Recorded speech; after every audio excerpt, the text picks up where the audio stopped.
अस्सलाम वालेकुम students, how are you. उम्मीद है कि आप लोग सभी खैरियत से होंगे।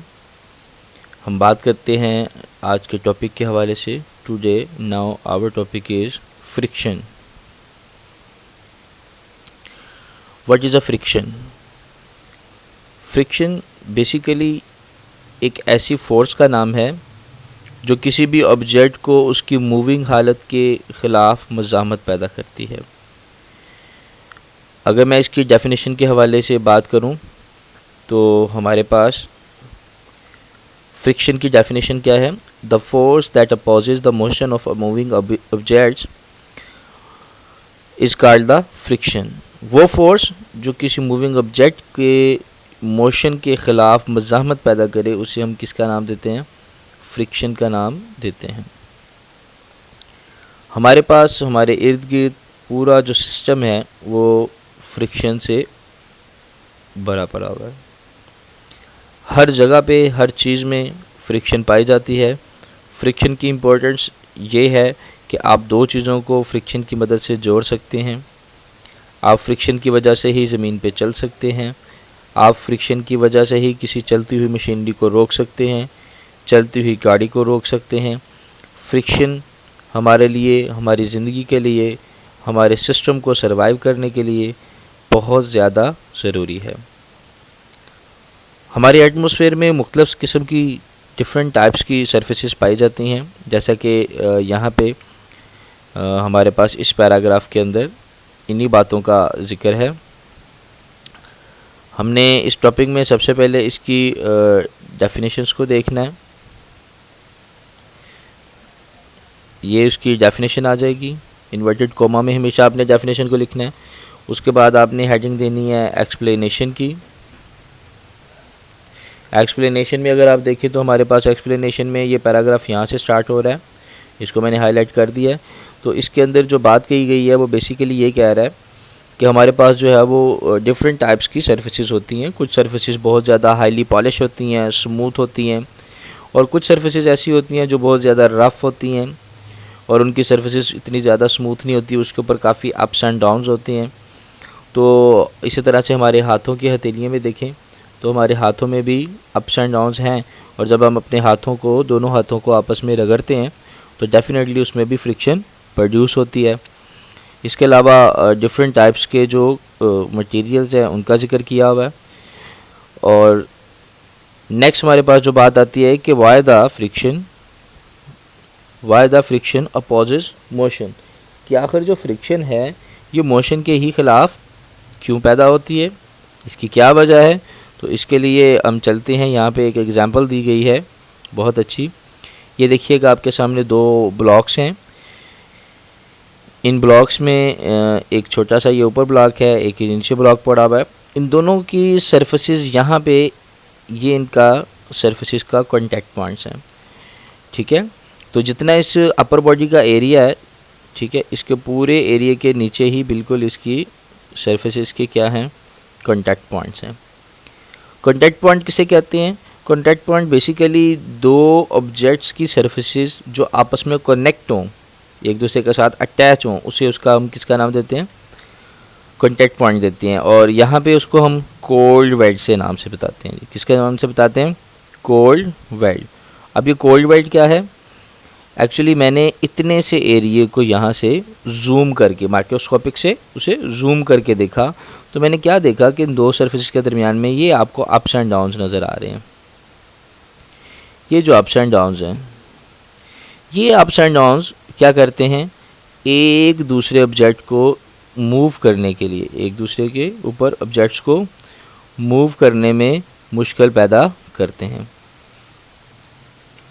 इन ऑब्जेक्ट्स में मेरे पास जैसे ये है, एक ये हिस्सा है, ये एक ये है, एक ये है, ये है, ये पॉइंट्स हैं।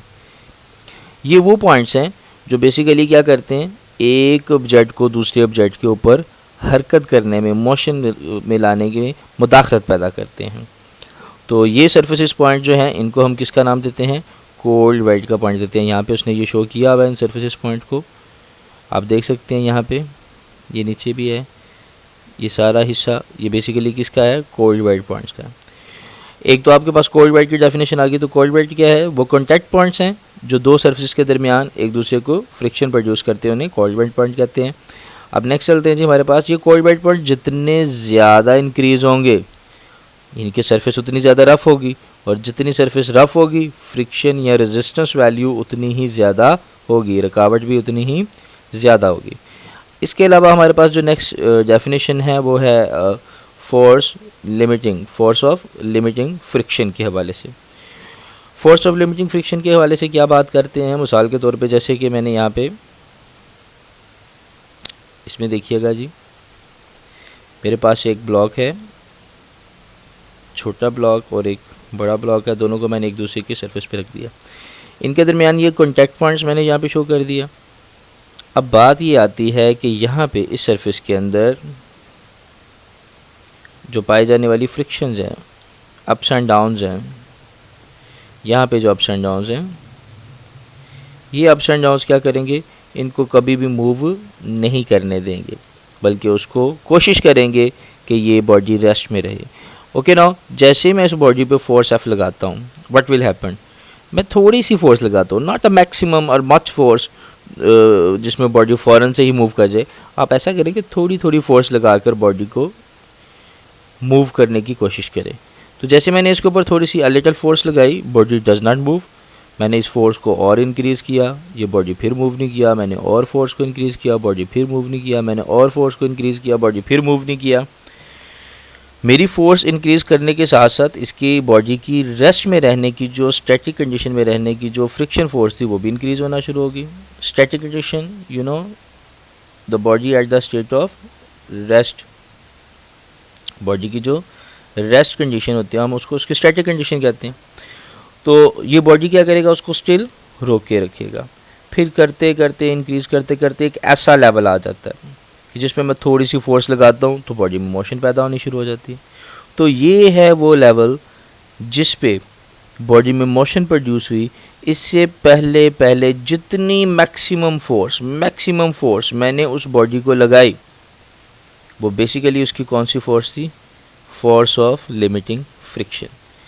ये वो लिमिटिंग फ्रिक्शन है जिसने बॉडी को क्या किए रखा? रेस्ट में रखा, बॉडी को मोशन में नहीं आने दिया।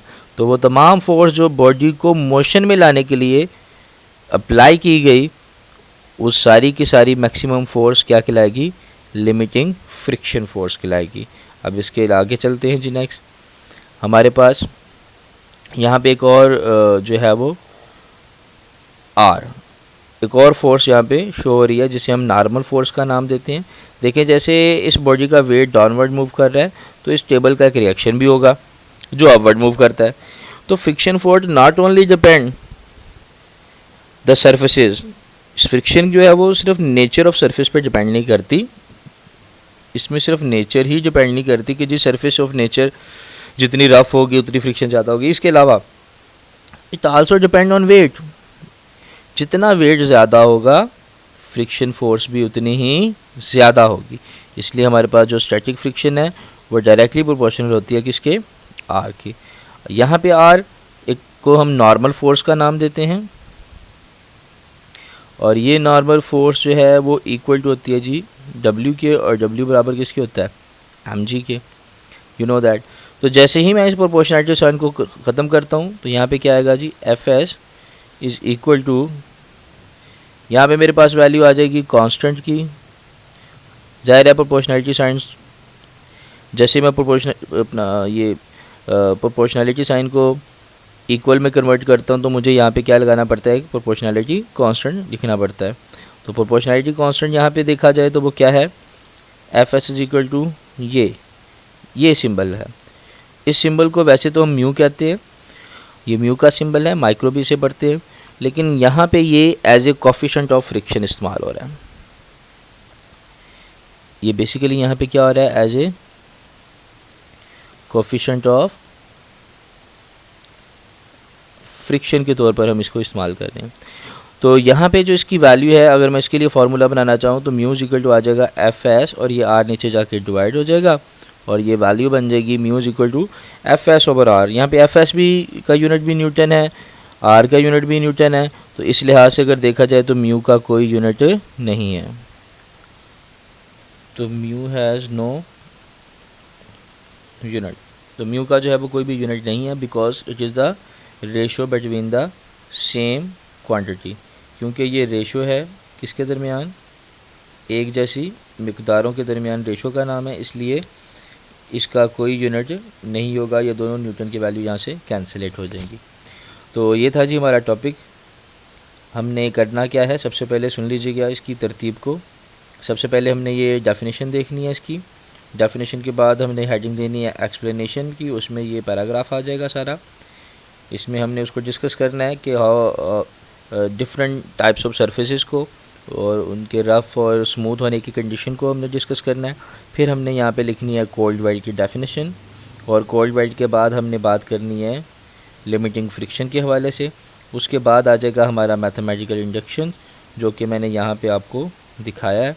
आपने यहाँ से शुरू करना है मैथमेटिकल इंडक्शन, ये 2-3 ये स्टेप करने के बाद आपने ये म्यू का फार्मूला ड्राइव करना है, और फिर ये बता देना, एक्सप्लेन कर देना कि it has a no unit. और इस तरह से आपका ये जो टॉपिक है यहाँ पे वो कंप्लीट हो जाएगा। ये टॉपिक वैसे तो अभी कंप्लीट नहीं हुआ, बिकॉज़ आगे फ़र्दर चल रहा है। तो यहाँ पे फिर हम इस टॉपिक में आगे फ़र्दर बात करेंगे डिफरेंट टाइप्स ऑफ फ्रिक्शन के, जिसमें रोलिंग फ्रिक्शन है, स्लाइडिंग फ्रिक्शन है, ठीक है, और इसकी एग्जांपल हैं। फिर उसके अलावा फ्रिक्शन के जो हैं वो क्या फ़ायदे हैं, क्या नुकसान हैं, ये सारी बातें हम अगले टॉपिक में बात करेंगे। आज के लिए इतना ही काफ़ी है। ओके जी, शुक्रिया, अल्लाह हाफिज़।